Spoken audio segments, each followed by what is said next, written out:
Hello everyone, happy and blessed Monday to you. Mental health trigger warning here on this video. I am going to be talking about the passing of Naomi Judd. So while I am self-admittedly not really a country music fan, I have always admired the impact that the Judds have been able to make in the world, and there's no denying the amazing voices there. We had this loss occur over the weekend of Naomi Judd right before she was supposed to be honored with her daughter, with Wynonna, as the Judds at the Country Music Hall of Fame Awards. And I wake up to this on my YouTube sitting here this morning, and I just really needed to talk about it with you because, so her daughters, reported on the passing, which luckily they were able to do so rather than the media picking up on it first. And they reported that the passing was due to mental health reasons. It's not very healthy to speculate because mental health can be a wide topic, but it is a possibility that those mental health reasons were linked to the depression and the previous suicidal tendencies that she had spoken about years earlier in her book, which I believe is called A River of Time. Funnily enough, the way Spirit works, I had started receiving videos about that book and interviews she had done for it, I believe maybe 5 years ago, on my YouTube. I believe about 6-7 days ago, and this was only reported this weekend. So that's, a lot of the way Spirit works, with me at least. So there were indications here. She had obviously suffered from mental health issues for a long time, which as sad as it is for her and her family, I think is helpful for the rest of us to see and learn, because this is a woman who had, from all appearances and her own words, a loving marriage, long-term marriage, and two beautiful and loving daughters. Even though there were difficulties there, they seemed to always make it through them and have somewhat of a good relationship from what they have told us and shared. And she had a lot of money. She had all of her needs provided for. And I want to bring that up, not to criticize her and not to say that she had no right to her mental health feelings, but to say that for others of us who have struggled or may still be struggling with mental health, or stresses or anxieties or depressions,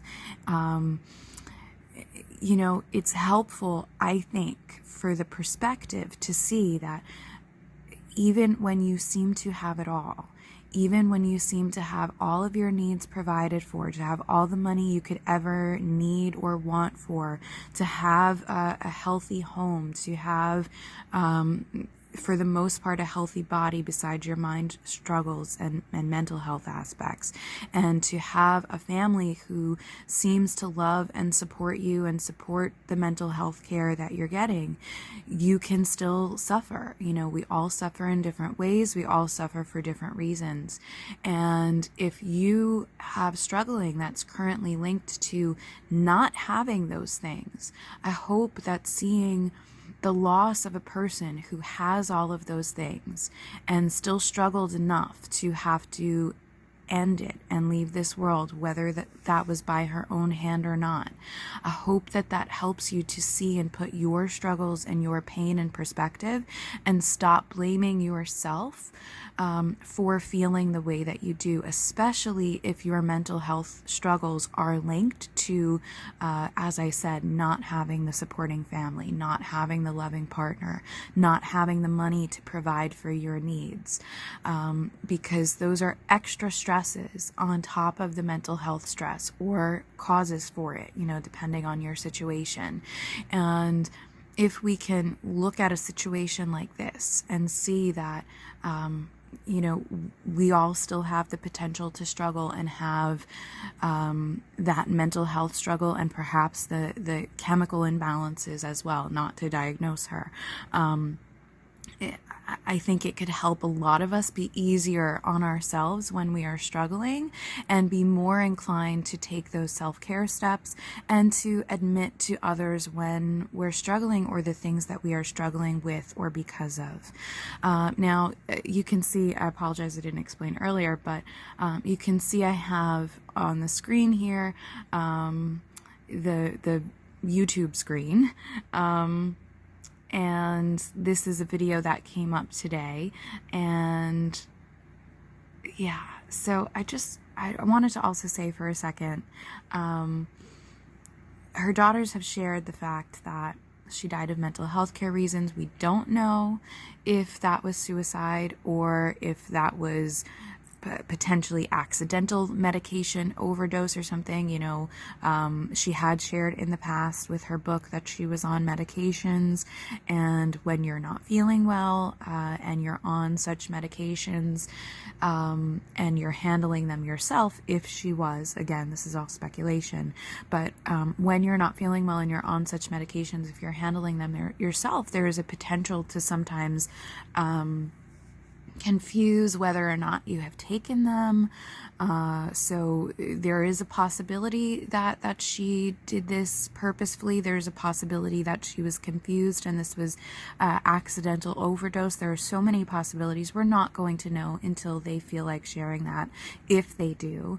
But it's pretty clear that the struggles that she had shared about and the suicidal tendencies that she had shared about in the past have obviously been plaguing her still, or again in the recent past here.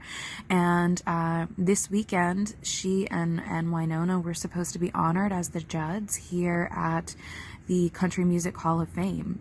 Now, while that is an incredible honor and a very big celebration for someone who struggles with mental health, with anxiety and depression, as she herself shared that she did, that can be an extraordinary pressure, especially with her past of trauma and abuse and judgment and the extra criticism of the media and of the world at large and social media.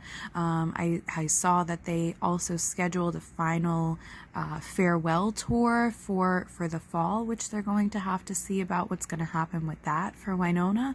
But that's also an extra pressure, you know, the pressure of saying that this is a Hall of Fame award, and saying the final tour, you know, that could have had her saying goodbye to things in her life, seeing what was actually going to come next for her, if anything, and also facing the judgment and scrutiny for her appearance, for her voice, especially after not being seen probably the last couple of years or more due to the pandemic.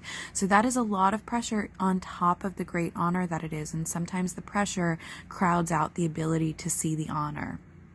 And so that could have played a part in what ended up taking her life this weekend. But as you can see from this YouTube video that came up on my screen this morning here, Naomi and Wynonna were supposed to be honored together as the Judds, but Wynonna and Ashley ended up still going to the ceremony a day after announcing her passing. Now, we don't know if she actually passed Saturday. They didn't share that from my current knowledge. But within a day or days of her passing, they still showed up to this event to honor, and to also honor and thank the fans that have supported them and that enabled this honor in their life. They still showed up and made it work. This is an incredible thing for these women who are grieving, who are shocked, who are inevitably traumatized, right? I don't wish to call that upon them, but it's sudden death is traumatic. And they still showed up for the fans, for each other, for their mother, and for their family. They still showed up to thank everyone and to show up to the event that could have been the tipping point for her leaving them, and they showed up to be grateful and to be appreciative. Now, I'm sure the Country Music Hall of Fame would still have inducted them and sent them the awards.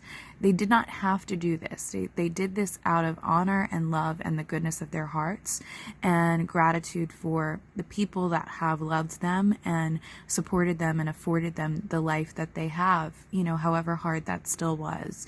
And this is the title that we give them. Naomi Judd's daughters break down. This is the title that we give them. I watched this video. I watched what little footage there was from this. They were extraordinarily poised. We have to think of this as some aspect of a public funeral.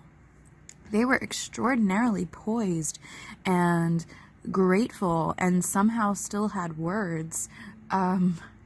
Yes, they cried. I mean, why would you expect them not to cry?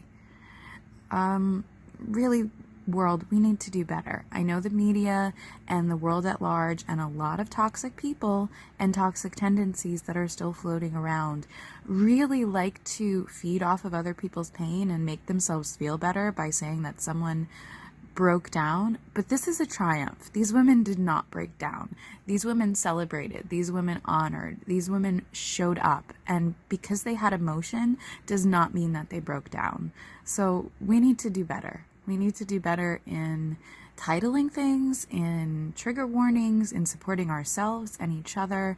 And that is my rant for the day. And apologies that I made this rant without showing up on camera, but this is one of the first things I saw when I turned on the YouTube this morning. And so I'm still sitting here in my pajamas in awe that this is the world that we're living in. And I really wanted and needed to send this out and have this, I guess it's a chat and channel session, which is something that I do on my page and with my gifts.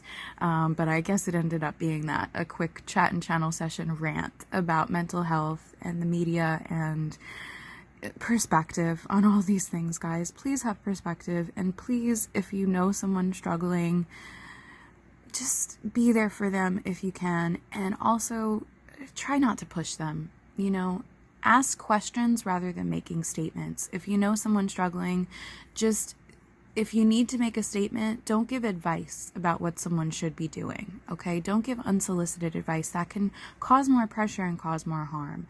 So rather than giving unsolicited advice, you know, make a simple statement saying, I'm here for you if you need, and try to watch your tone, that you're not being pushy when you make those statements, because sometimes that statement can be the first cue that the person has that you realize something is going on with them, and it can cause a shame spiral for them. So try to be sensitive and also ask questions, you know, say, hey, do you need to talk? Or what's going on with you? Is anything going on with you that you feel comfortable talking about?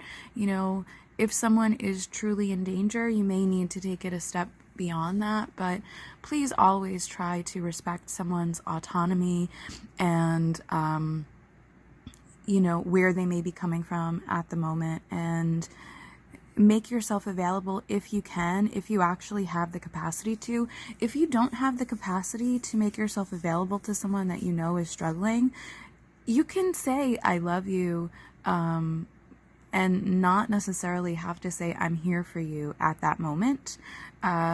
Because if you don't have the energy to be there for them because of what you're going through, that's okay. You don't need to make false promises to someone and say you'll be there if you can't. Sometimes just hearing the I love you or I'm really proud of you is enough. So we need to also stop putting so much pressure on ourselves about how to be there for others, because sometimes that creates a shame spiral for us and creates a situation where then they actually need and reach out to us for help, and we're not necessarily equipped to provide it. So please only offer it if you can, and if not, just offer your love or your prayers or your good vibes or whatever you feel comfortable sending. And I am sending gratitude and appreciation and pride and good vibes to the Judds today, if and when and however they are willing to receive it.